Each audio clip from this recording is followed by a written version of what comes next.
Hello students हम start करने वाले हैं एक तरह से new topic that is transport of water under our sub topic transportation of chapter life processes. So transport of water, right, पानी का ट्रांसपोर्ट कैसे होगा उसकी डिस्कशन करनी है हमने अपने इस टॉपिक में। Very important. बेटा ये डिस्कस करने से पहले मैं आपको एक चीज़ क्लियर कर देना चाहती हूँ कि जो ट्रांसपोर्ट ऑफ वाटर है ना वो कैसे होगा। देखो हमें ये भी पता है कि बेटा जो रूट है, स्टेम है, लीफ है, बेटा इनकी जो वैसल्स और ट्रैकीड्स होती हैं ना, रूट, स्टेम और लीफ की वैसल्स और ट्रैकीड्स होती हैं जाइलम में, वो आपस में इंटरकनेक्टेड हैं। मान लो ये रूट है, ये स्टेम है और मेरा हैंड लीफ है, राइट। तो रूट के जाइलम के ट्रैकीड्स एंड वैसल्स, स्टेम के जाइलम के ट्रैकीड्स एंड वैसल्स और लीफ के जाइलम के ट्रैकीड्स एंड वैसल्स आपस में इंटरकनेक्टेड होंगे पाइप की तरह। बेटा तभी रूट से वाटर स्टेम में जाएगा, स्टेम से वाटर लीफ में जाएगा। अगर ये इंटरकनेक्शन ना होती तो देखो फिर यहीं पे आके वाटर कैसे कनेक्ट होता, नहीं होना था ना। तो ये सारी वैसल्स और ट्रैकीड्स आपस में क्या हैं, इंटरकनेक्टेड, राइट। सो मैं स्टार्टिंग यहीं से कर रही हूँ कि ट्रांसपोर्ट ऑफ वाटर में vessels and tracheids of root, of stem and leaves are interconnected, right। और अगर वो इंटरकनेक्टेड है तो वो क्या बना देंगी, they form a continuous column of water, या हम बोल सकते हैं continuous system of water conducting channel. So they form continuous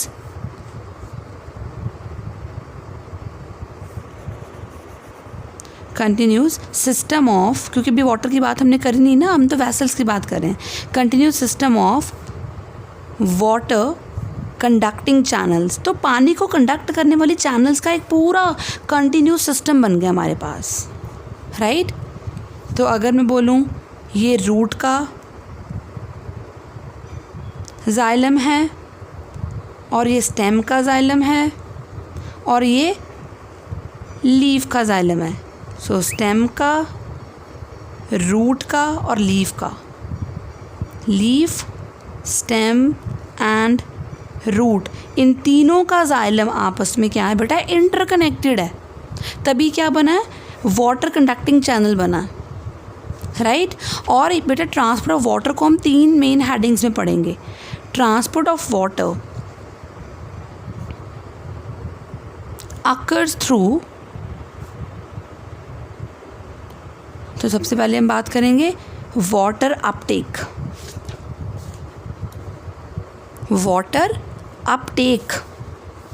second हम बात करेंगे वाटर राइज एंड थर्ड हम बात करेंगे वाटर लॉस। बेटा वाटर अपटेक मीन्स कैसे, ये देखो ये रूट है, रूट ने वाटर को एब्जॉर्ब करा तो वो क्या है, वाटर अपटेक। वाटर अपटेक होना बात अलग है, लेकिन वाटर ऊपर राइज करना बात अलग है। तो पहले एब्जॉर्प्शन होएगी फिर वाटर राइज होगा, राइट। तो हम इनको 3 मेन स्टेप्स में पढ़ेंगे।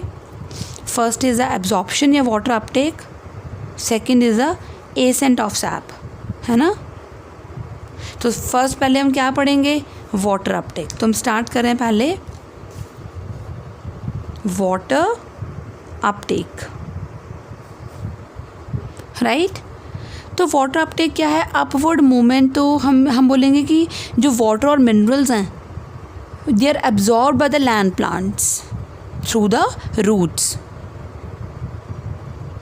Right. See the water and minerals, बेटा वो तो सॉइल में होंगे ही ना, वाटर भी और मिनरल्स भी, they are absorbed.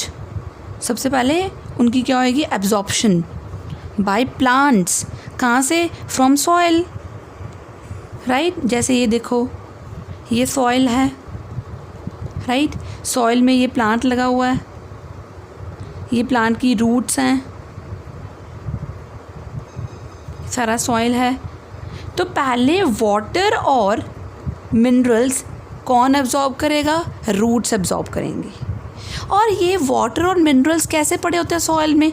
In the form of soil solution की फॉर्म में, ऐसे अलग अलग नहीं पड़े होते, एक लिक्विड सा बना होगा, यानी कि वाटर और मिनरल्स का मिक्सचर होएगा सॉइल में, तब इसको बोलते हैं in the form of soil solution. और हमें ये भी पता है जो मेन एब्जॉर्बिंग ऑर्गन है वो कौन है?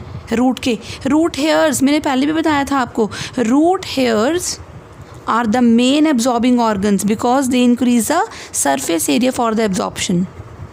They are the main absorbing organs. Why? Because they increase the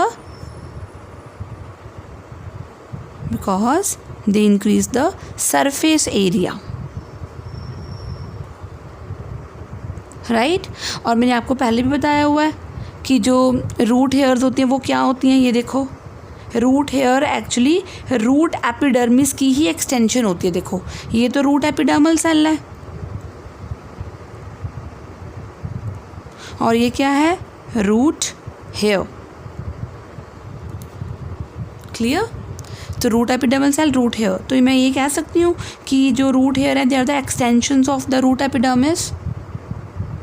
water basically is absorbed by the root hair, whereas minerals they are absorbed by root epidermal cells, ये वाले। Clear? तो हम अभी बात कर रहे हैं सिर्फ एब्जॉर्प्शन की, कि कैसे वाटर एब्जॉर्ब होगा, कैसे वाटर अपटेक होगा। क्लियर? तो अब क्या होगा, देखो रूट्स जो हैं देखो सॉइल में होंगी, तो जो रूट के सेल्स हैं वो किसके कांटेक्ट में होंगे? ये देखो रूट के सेल्स किसके कांटेक्ट में होंगे? सॉइल के कांटेक्ट में होंगे। और सॉइल के कांटेक्ट में होंगे तो वो एक्टिवली मिनरल्स को क्या करेंगे? पिक करेंगे, आयंस को उठाते रहेंगे।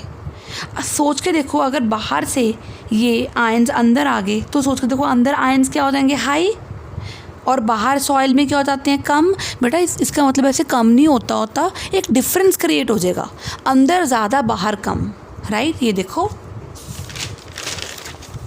मान लो ये रूट का सेल है, इसने मिनरल्स को एब्जॉर्ब करा, आयंस को एब्जॉर्ब करा।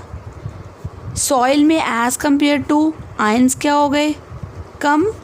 सेल में क्या हो गए? इंक्रीज। तो there creates a difference.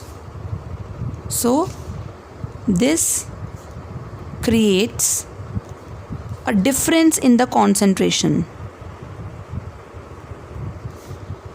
Difference in the concentration of ions between roots and soil। तो देखो रूट और सॉइल के बीच में डिफरेंस क्रिएट हो गया। और आपको ये भी पता है बेटा, एक बड़ी डिफरेंस क्रिएट होने की बात है, उसके बाद मैंने बताया था everybody wants to be in equilibrium. तो वो डिफरेंस कैसे ख़त्म होगा? वाटर अपटेक करेगा रूट सॉइल से, राइट। तो वाटर मूव्स इन। बेटा ये चीज़ आपने पढ़ी हुई है ना पहले, मे बी आपने पढ़ी हो केमिस्ट्री में भी, मे बी 9th क्लास में बायो में पढ़ी होगी, डिफ्यूजन, ऑस्मोसिस वगैरह। आपको पता है ना कि जहाँ पे आयन ज़्यादा हैं मतलब वहाँ पे सॉल्यूट्स ज़्यादा हैं और वाटर क्या है? कम। तो मान लो ये सेल है रूट का, यहाँ पे सॉल्यूट्स ज़्यादा और वाटर क्या है? यहाँ पे कम। और ये एक सेल, यहाँ पे बेटा आयंस क्या है? कम। ये देखो मैंने थोड़े से बनाए हैं, लेकिन वाटर क्या है? ज़्यादा। चलो इसको हम सॉइल ले लेते हैं, सेल नहीं लेते, सॉइल ले लेते हैं। तो यहाँ पे वाटर ज़्यादा, सॉल्यूट्स कम, यहाँ पे सॉल्यूट ज़्यादा, वाटर कम। तो मूवमेंट कैसे होती है वाटर की? वाटर की मूवमेंट होती है from high concentration of water towards low concentration of water. ये मैंने पहले भी बताया हुआ है आप लोगों को। तो वाटर अब कहाँ मूव करेगा? From soil to the inside of the root. So water moves inside the root cell from soil to eliminate the difference। तो जो डिफरेंस क्रिएट हुआ था ना उसको ख़त्म करने के लिए, to eliminate the difference, right. तो एक तरह से एक स्टेडी मूवमेंट ऑफ वाटर शुरू हो जाएगी। तो अब वाटर कैसे जाएगा? फ्रॉम सॉइल वाटर से रूट हेयर, रूट हेयर से एपिडर्मिस, एपिडर्मिस याद करो बेटा, अब मैं आपको डायग्राम बताने वाली हूँ एक बारी फिर। एपिडर्मिस से फिर याद होगा मैंने करवाई थी लास्ट टाइम बेटा, रूट की स्ट्रक्चर करवाई थी। तो सॉइल वाटर से, सॉइल वाटर कहाँ जाएगा, root hair, root hair obviously epidermis, cortex, फिर उसके बाद क्या होते हैं बेटा एंडोडर्मिस। एंडोडर्मिस में बेटा एक स्पेशल तरह के सेल्स होते हैं, उसको हम बोलते हैं पैसेज सेल्स। एंडोडर्मिस में बेटा क्या होते हैं, पैसेज सेल्स होते हैं, राइट। तो वो पैसेज सेल्स तक वाटर पहुंच जाएगा, फिर उससे कहाँ जाएगा, पेरिसाइकिल में, पेरिसाइकिल से कहाँ पर जाएगा बेटा, जाइलम में। तो ये लास्ट टाइम मैंने आपको डायग्राम बना के भी दिखाई थी, ये देखो ये है एपिडर्मिस, एपिडर्मिस के ये रूट हेयर, राइट। उसके बाद सेल्स कौन से होते हैं, कॉर्टेक्स के सेल्स होते हैं, और inner most layer of cortex को हम क्या बोलते हैं बेटा, एंडोडर्मिस। और एंडोडर्मिस वैसे वाटर को अलाउ नहीं करती जाने के लिए, लेकिन उसके बीच में कुछ पैसेज सेल्स होते हैं, जैसे ये देखो ये जो है ये अलाउ नहीं कर रहा वाटर को जाने के लिए, लेकिन ये वाला इसमें देखो ये स्ट्रिप नहीं है, तो वाटर आराम से यहाँ तक जा सकता है। इसके बाद क्या आती है बेटा, पेरिसाइकिल, पेरिसाइकिल के बाद क्या आता है बेटा, जाइलम, राइट। तो वाटर यहाँ से गया, यहाँ तक आया, कॉर्टेक्स, कॉर्टेक्स से फिर पैसेज सेल, पैसेज सेल से पेरिसाइकिल, पेरिसाइकिल से जाइलम, राइट। ये डायग्राम हम ऑलरेडी कर चुके हैं कल, क्लियर। तो बेटा यहाँ तक ये जो हमारा पोर्शन है दैट इज़ वाटर अपटेक का, वो तो हो गया कंप्लीट। अपनी नेक्स्ट वीडियो में हम पढ़ेंगे एसेंट ऑफ सैप, क्लियर।